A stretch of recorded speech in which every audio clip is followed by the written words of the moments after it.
দাঁড়া ভাই কি সমস্যা? লগে কি আছে বাইক সব? ভাই আমার সাথে তো কিছু নাই, আমার সাথে খালি বাইকটাই আছে। কে নাম বাইকটা দে আমারে জায়গা গাড়ি তো নিলাম, গাড়ি তো কেমনে চালাম? এই দা কি সমস্যা ভাই? রে বেটা আমি তো গাড়ি চালাইতে পারি না, কেমনে গাড়ি চালাইটা দা? সমস্যা নেই ভাই, আমি শিখিয়ে দিতেছি। প্রথম হলো গিয়া চাবিটা দিবেন, তারপরে লালটাতে চাপ দিবেন, তারপরে গাড়ি স্টার্ট হয়ে গেছে দেখছেন, তারপরে চালাবেন। এখন আপনি স্টার্ট দেন। গাড়ি স্টার্ট অনেকে রে, এ কি হয়েছে গাড়ি স্টার্ট অনেকে? চাবি কে আমি দিমু, চাবি দে।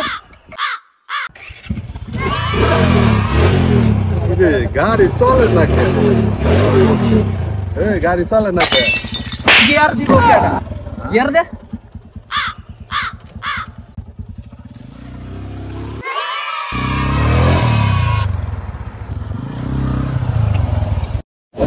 ভাই আমার গাড়ি চালানো শিখাইছেন তার জন্য ভাই ধন্যবাদ ভাই। থাকে জায়গা আচ্ছা ভাই যান, সমস্যা নাই যান।